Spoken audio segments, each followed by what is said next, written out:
هاي بومبو. اهلا يا بيبو.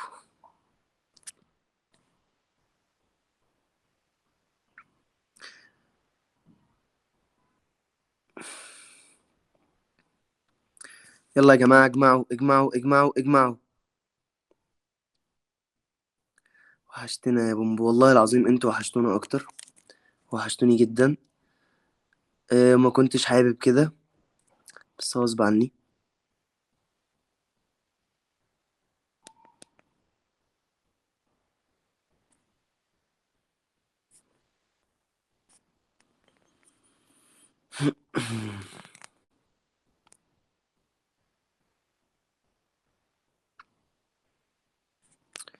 المهم بقى، الغرفة ممتلئة يا جماعة. اللي مش عارف يدخل او اللي عنده مشكلة، في فوق علامة زي علامة الواي فاي، لو دوست عليها هتعرف تدخل.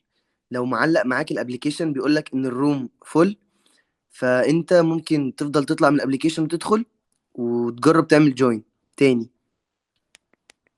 اللي عنده مشكلة يكتب لي في الكومنت.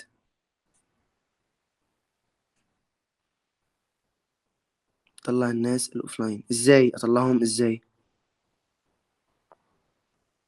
حد يعرفني الطريقة واطلع. حاضر. اوكي.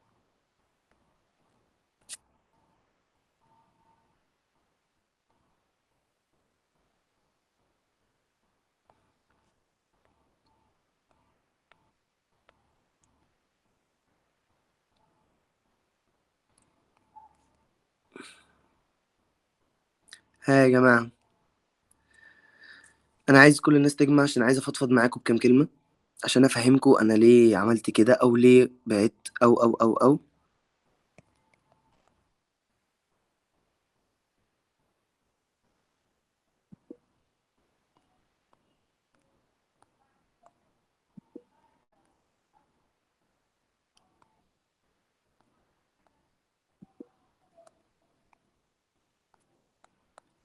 فاستنى الكل دلوقتي حالا يجمع.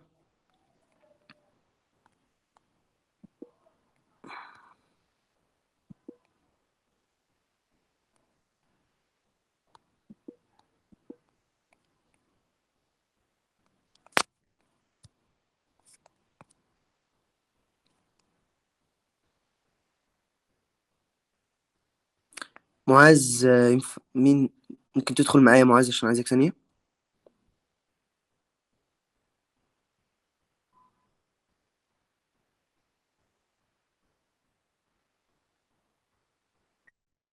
مساء الفل. ازيك يا حبيب قلبي؟ الحمد لله بخير والله. يا رب دايما. في هنا ناس كتيرة جدا اوفلاين في الروم، لو ينفع نطلعهم عشان الناس الجديدة تدخل تبقى هي اللي معانا. خلاص أكيد حاضر، يا حالا ريت حالا دلوقتي هخليه. تحل. يا ريت بالله عليك نحل المشكلة دلوقتي، عشان في ناس كتيرة جدا عايزة تدخل ومش عارفين يدخلوا بسبب ان في ناس كتيرة جدا اوفلاين، في 2000 واحد اوفلاين. خلاص حاضر حاضر يا حبيبي حاضر. تمام. ماشي يا أبو. مع السلامة. مع السلامة. بومبو انت مش معاك ادمن. مش مشكلة، دلوقتي المشكلة دي تتحل. عقبال يا جماعة ما معاذ يحل المشكلة دي، والناس اللي مش عارفة تدخل وسامعاني دلوقتي هتدخلوا. آه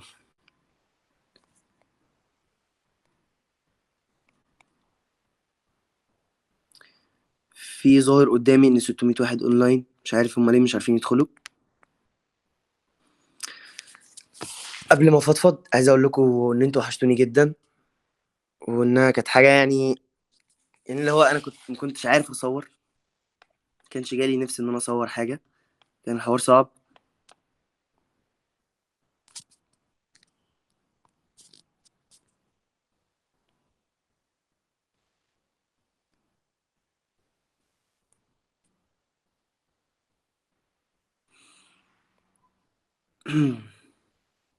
لسه يا جماعة الناس عندها مشكلة مش عارفة تدخل.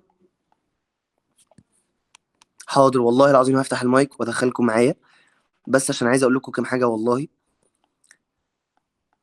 سلامتك من الدقيقة يا بونبونة. تسلمي لي يا أشواق. في ناس بتدخل اهو، أيوة، عشان المشكلة بتتحل واحدة واحدة. المشكلة بتتحل يا جماعة، والناس الأوفلاين بتطلع عشان كده العدد بيزيد، فالمشكلة بتتحل دلوقتي يعني.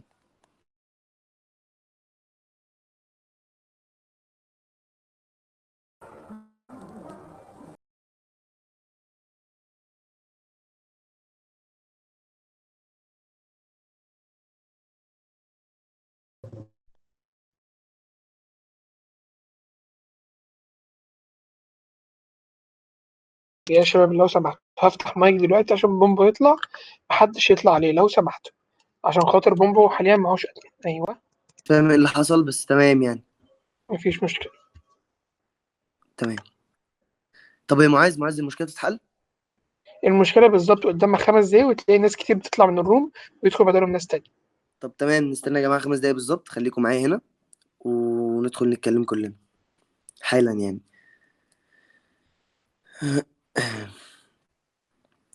دي يا جماعة المشكلة اللي ممكن انتوا تلاقوها، ان انت يجي يقول لك ان الغرفة ممتلئة او ان الروم فول، علشان بيبقى في ناس كتيرة جدا اوفلاين ومكانهم موجود، فلازم يطلعوا والناس الجديدة تدخل.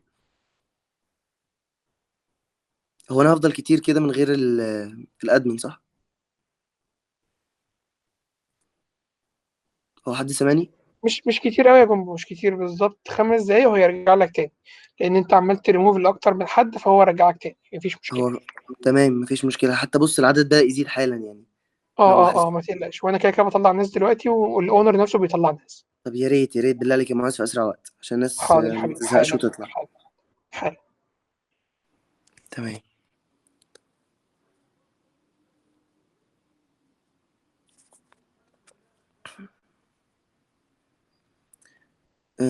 اينو يفتح 11 بومب، على فكرة انا برج الحوت زيك ونفس تاريخ الميلاد. حاجة جامدة. انت في العاشر صح؟ اه. بس شوية ورجعتني اكتوبر. وحشتنا قوي بجد، اكتشفنا اننا نعرفش نعيش من غير اكبر حوت حبيبة قلبي.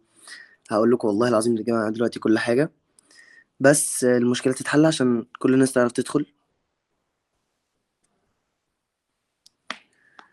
ما بتجيش مدينتي يا بومبو؟ هاجي قريب والله. بومبو بتيجي التجمع اه. ما تغيبش عننا تاني. والله يا جماعة انا اول مرة اعرف ان انتوا بتحبوني قوي كده، يعني لو الزعل يبين لي كده فانا ازعل كل يوم بقى.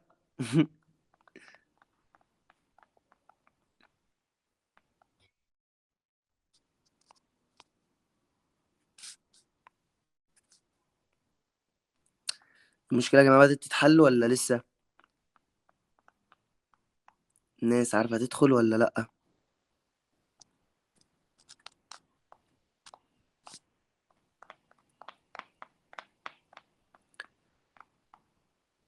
والله العظيم 3، انتوا وحشتوني اكتر بكتير، وهقول والله العظيم الكذا موقف اللي حاصلين معايا اللي الناس ما تعرفهاش، علشان المواقف دي هي اللي مزعلاني.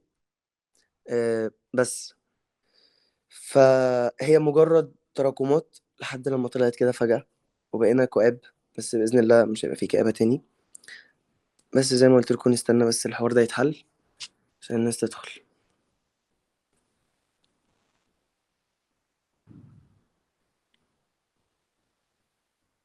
نزل فيديو تيك توك، نزلت وحياة ربنا.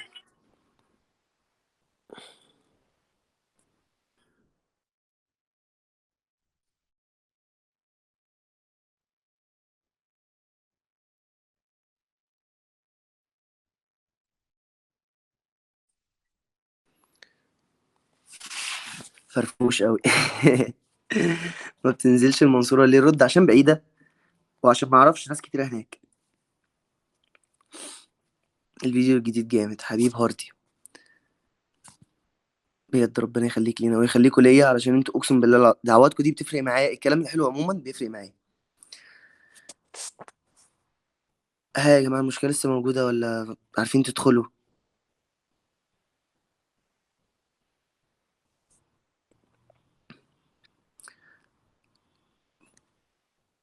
الناس اللي ايه يا ربنا، في حد فاتح دلوقتي حالا لايف ولا بس انا؟ عشان لو كده عايزكم تروحوا تلموا كل الناس عشان يسمعوا الكلمتين دول. فكل الناس اللي انتوا تعرفوهم في رومات تانية عايزكم تجيبوهم حالا دلوقتي كده، تجمعوهم ونتكلم بقى.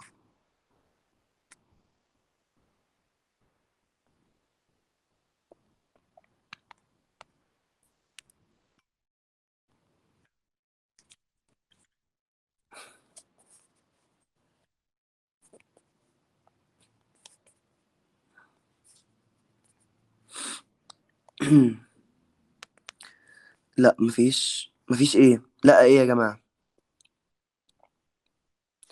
مش ناوي تعمل مع حد تيم جديد. والله يا جماعة الموضوع ده حوار، بتعملوا حوار وبتخلونا مرتبطين وقصص كده كبيرة. اكلمكم دلوقتي حالا حالا حالا حالا، اقول لكم كل حاجة. بصوا بقى يا جماعة، الفترة اللي فاتت دي حصل معايا كذا موقف وحش جدا. آه آه آه أثر عليا في كذا حاجة، سواء من صحاب أو أو كده، يعني إنه حاجة وحشة يعني. تدخلوا بقى، يلا عايزين نتكلم. يلا بقى اجمعوا بسرعة بقى، من امتى الحيتان بتقعد تتأخر كده؟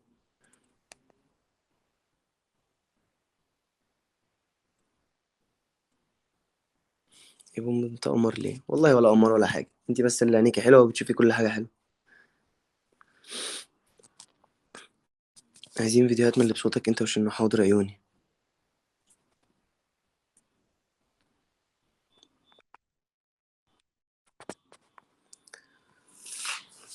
بصوا يا جدعان، الفترة اللي فاتت جهاز بقى اتسرق. تمام. في وسط بيتي، دي حاجة أثرت فيا، فضلت شايلها. حلو الكلام. آه، اتخدعت في ناس كتيرة جدا، كنا بنقعد مع بعض. تمام. الناس دي يعني اتصدمت، اللي هو يعني بيثبتوا لي حاجة ويظهروا بوش تاني خالص. حلو الكلام.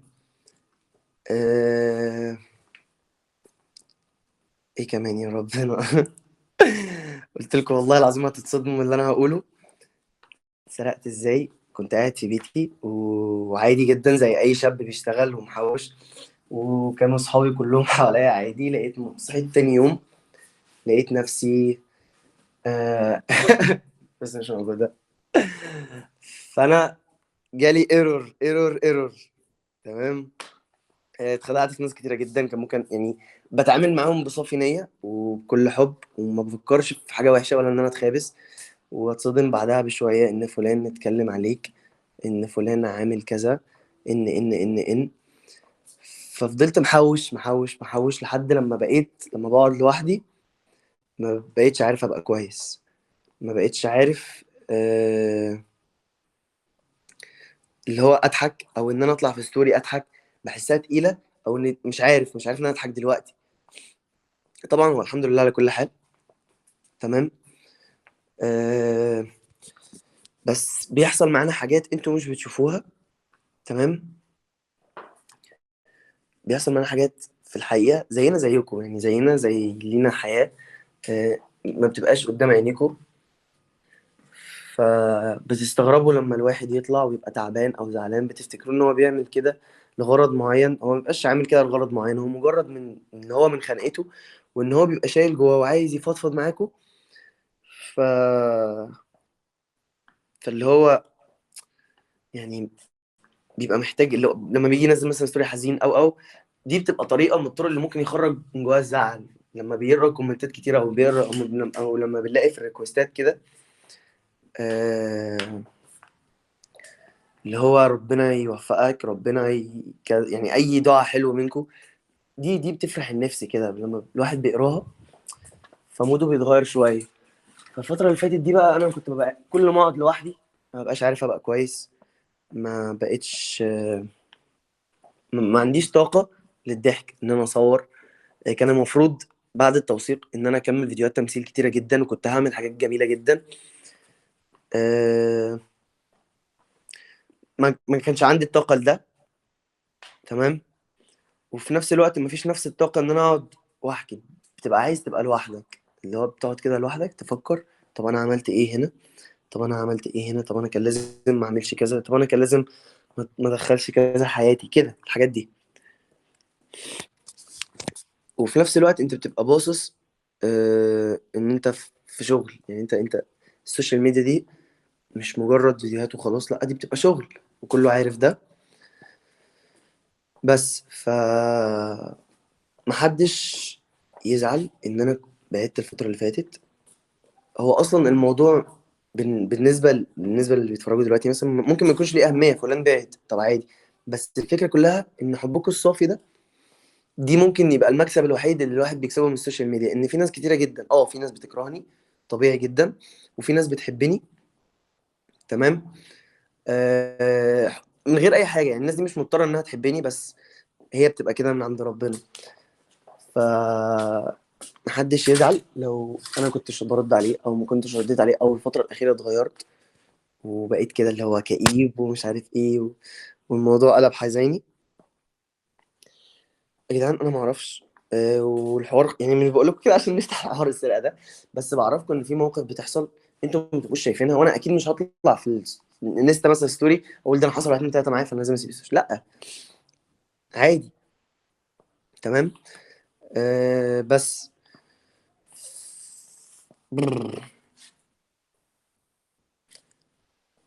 السوشيال كلها مكتئبة، بالظبط السوشيال كلها مكتئبة ليه؟ علشان زيهم زيكم ليهم حياتهم العادية، الحياة الطبيعية بتاعت البني آدمين، اللي هي بتبقى ممكن يحصل له مشكلة مع أهله، ممكن يحصل له مشكلة مع أصحابه، ممكن حد عزيز عليه جدا اتخانق هو، يعني هما الاتنين اتخانقوا، مش شرط يكون من السوشيال، ممكن يكون من بره السوشيال واتخانقوا مثلا فزعلان فلازم يبعد. بتبقى حاجات كتيرة جدا، بس بتتعوض، تمام. وطول ما انتوا في ظهري مفيش اي حاجه هتخليني ازعل تاني باذن الله، لان كل ده نصيب، تمام.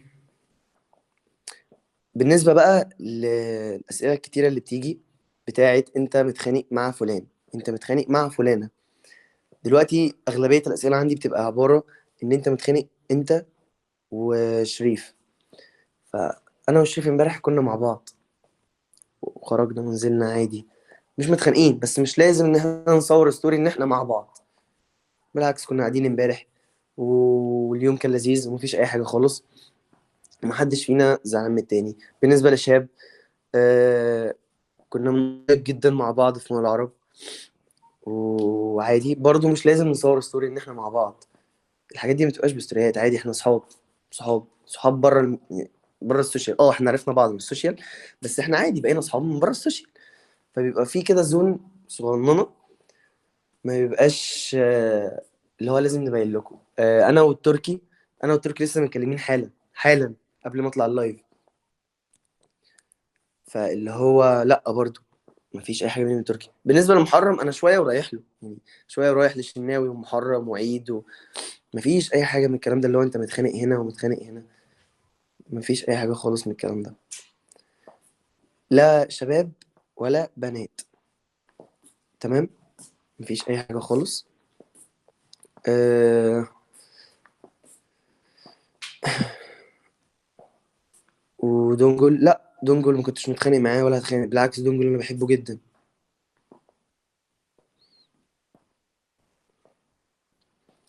فكل اللي طالبه منكم الفترة اللي جاية دي مجرد ان انتوا تبقوا معايا وفي ظهري، ودعواتكم الكتيرة تشتغل. احنا في شهر مفترج وابواب السماء مفتوحة، تمام. اللي عارفني من زمان قوي من قبل ما يعني الناس بقى تبدأ تشوفني اكتر، كان يبقى عارف او كان عارف ان انا ماليش في اي حوارات اصلا. كان ممكن يحصل 500 حوار في اليوم ويلاقيني عادي، يعني في حالي كده، يا فيديو مثلا يضحك يا اما ابعد من سكات. ف بإذن الله اللي جاي هيبقى لذيذ، هنبدأ نشتغل أكتر، هنبدأ نعمل فيديوهات تمثيل أكتر. فالفترة اللي جاية دي بقى فترة شغل، عايز كل الناس دي تبقى معايا في ظهري. إيه مش هتنزل فيديو تيك توك؟ لا والله لسه منزل حالا فيديو تيك توك.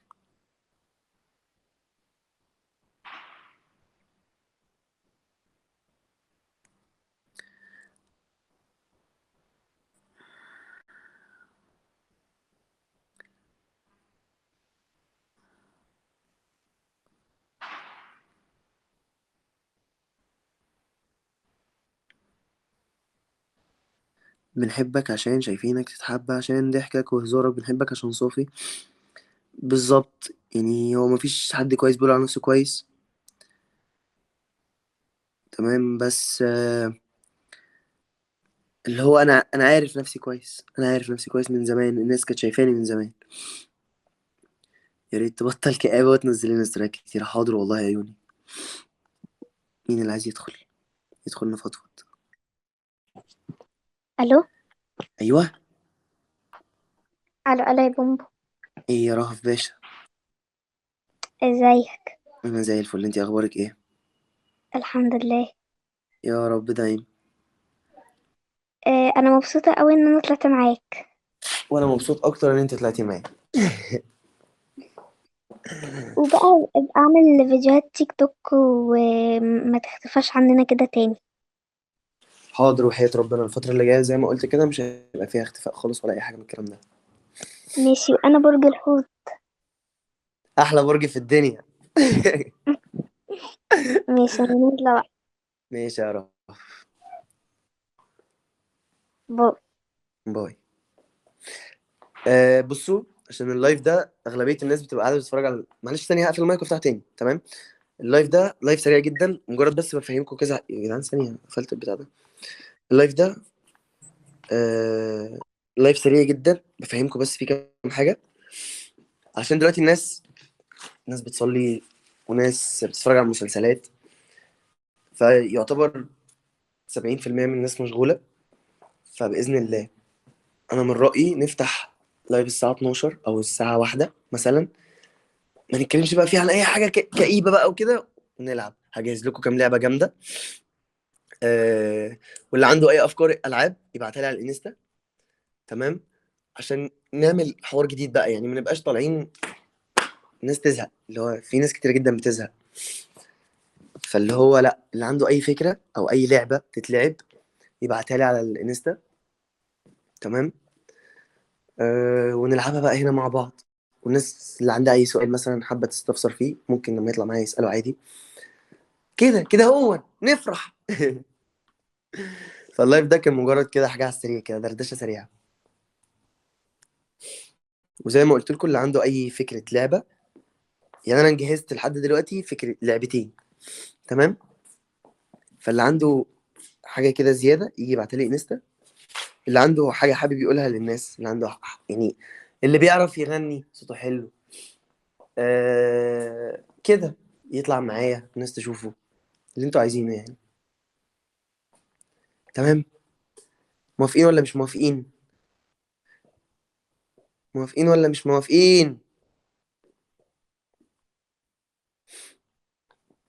تمام. انا عايز بقى كل اللي في اللايف ده يجهز، علشان الساعة بإذن الله زي ما قلت لكم 12 أو 1. وبرضو يبلغ كل الناس اللي بتعمل صفحات فانز، فانتوا تخشوا كده على كله تعرفوهم ان اللايف هيبقى في حكاوينا هنا بإذن الله. ولحد الساعة 12 تكون المشكلة اتحلت وكل الأوفلاين راحوا. هيبقى في أماكن جديدة للناس اللي مش عارفة تدخل، مش هيطلع لكم إن الغرفة ممتلئة ولا حاجة، وبس تكون المشكلة اتحلت. تمام.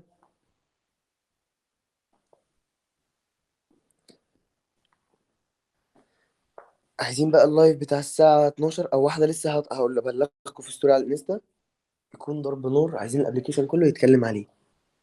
ده سر بيني وبينكم ما تقولوش لحد.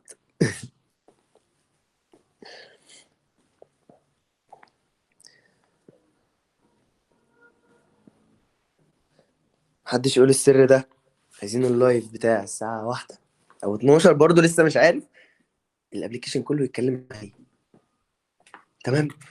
عايزينه عبارة عن ضحك بس، فرفشة، فكنا بقى من الكآبة وخلاص. اللي حصل حصل، ملناش دعوة. فمعاك اهو من الساعة 9 لحد ما اقول لكم في الستوري هنفتح امتى. بصوا، انا اللي شايفه في الكومنتات ده عيد، اللي شايفه في الكومنتات ان كله عادي، سواء 1 سواء 12 فكله بيس، بس الاغلبية الساعة 1. فلو كده شكلنا هنخليها 1، عشان شايف ان كله بيس عادي، يعني كله سهران تقريبا. ووقت ما نخلص اللايف هتخشوا على السحور على طول. فمحدش بقى يبقى مركز في مسلسلات، محدش هيبقى مركز في حاجة كده يعني. وقريب هنعمل كده جروب هندخل فيه كل الناس، عشان ابقى بتكلم معاكم وقت ما افتح لايف ابعت لكم اللينك بنفسي كده. حاجات كده جديدة كده، نقرب من بعض اكتر. اللي من بلد تانية يعمل ايه؟ عادي، يعني كل الناس اللي في اللايف ده معايا في البيت، ما كل الناس اللي في اللايف ده في حتة. تمام يا جماعة ولا مش تمام؟